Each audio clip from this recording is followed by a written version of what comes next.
Hello, it is Reese here, and you join me again for another video. Today I'm offering some reflection and thoughts on picking optional modules. So thinking about the logistics and thinking about how you can plan to make sure that your choice is likelier to suit you.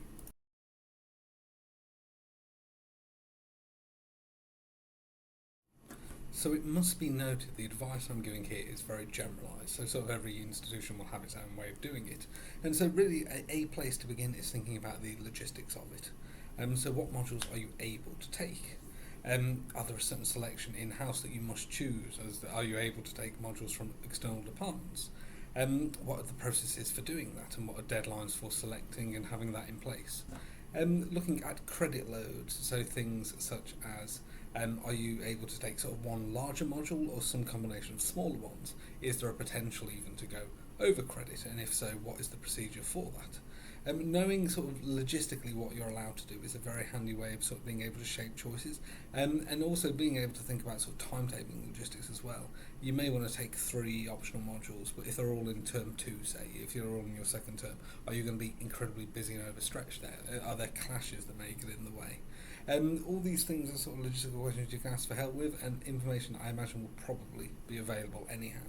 But sort of having a sense of kind of the logistical approach of thinking about those sorts of questions of practicality, thinking about when do I need to make my choices and what info is there, is a very, very good place to start.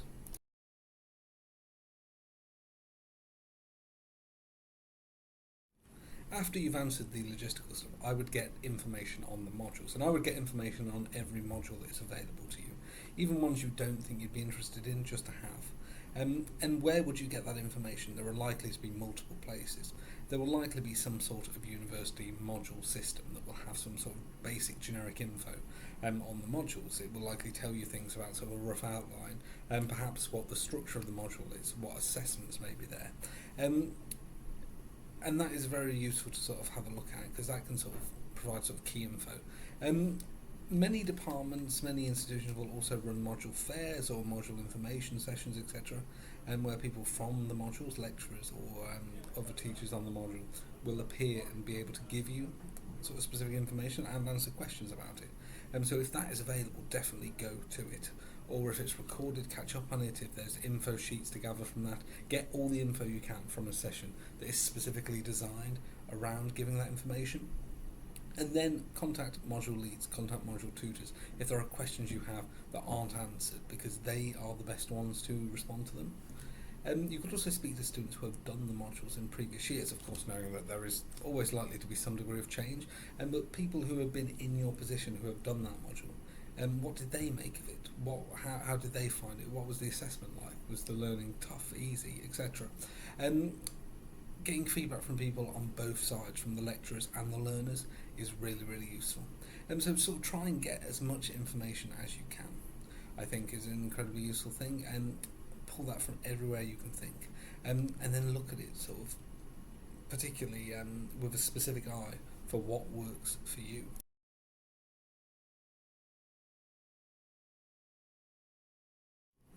And that leads very nicely on to the next point, which is what does work for you? What do I mean when I say that?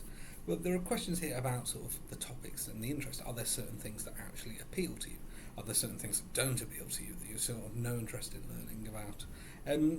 Are there certain things that you know are going to be covered in core modules that you have to take, and that you can complement with, and you'd be interested in complementing with? So having that sense of interest, what actually speaks to you, and then look at things like assessment and learning style. Is one module entirely coursework and one module entirely based on an exam, say? It may be the case that one of those would speak to you more than the others. I certainly had this when I was a student, and there were modules that allowed you to sort of choose what assessment type you took, and this is something that appealed to me.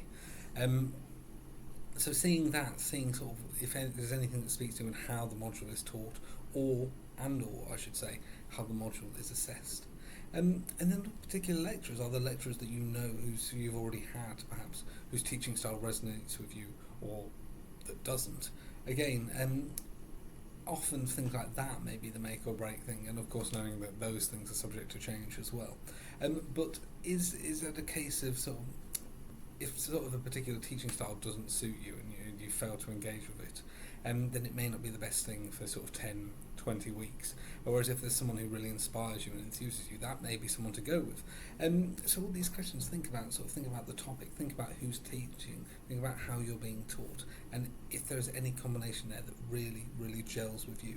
If you find something that ticks all three boxes, that's normally a very, very good place to be.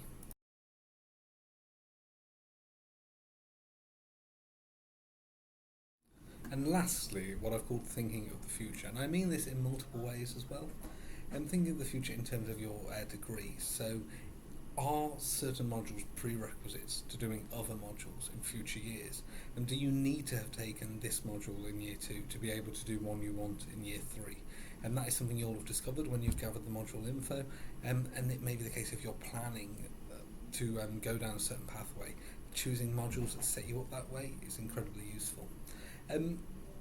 But then beyond that as well, if you're thinking of doing a dissertation perhaps, or a research project in a particular area, again having some of the grounding, planning and prepping for that is very useful. You may be able to take an optional module in year 2 that will set you up very well for a dissertation the following year. And really that being able to build on the stuff you already have, the stuff that you've done, is really, really helpful and really useful. And beyond that, thinking further ahead to when you graduate and looking at your degree, can you set yourself up well for a particular job or field that you're looking for? Do certain optional modules really lend themselves to that? Alternatively, do you want a spread of modules? Do you want to be in a science subject but have done an optional language module, so you're bringing something else to the table? And do you really want to focus on one particular thing and turn up with sort of a very specialised skill set, particularly aiming at a particular field or sector? All of those are good options. But if you have a plan in mind, then set yourself on the pathway for it. Sort of take steps early on that will help make it much easier for you when you graduate. Of course, it's worth stating, of course, if you don't have a plan in mind, there's nothing wrong with that as well. Pursue things that interest you, pursue things that appeal to you, and things tend to work out. But yes, so if there are things you're thinking about for down the line in terms of during the degree or once you've graduated, again, you can take active steps now when you're planning the option process to set yourself up really well for the future. So there we go, there's my video and some thoughts on choosing optional modules, the kind of things you should ask yourself and the kind of things you should practically do.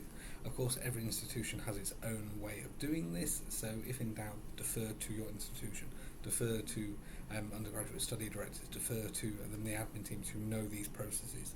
But these are questions I would ask myself, questions I would be thinking about if you were essentially prepping for your optional module. So hopefully this has been of some use. Please do make sure to like and subscribe and comment below with other videos you want me to make for things that may be of use. I really, really want to help you guys out and want to make the stuff that you want to see. Thank you so much for watching. Hopefully it's been good, and I will look forward to seeing you all in the next one.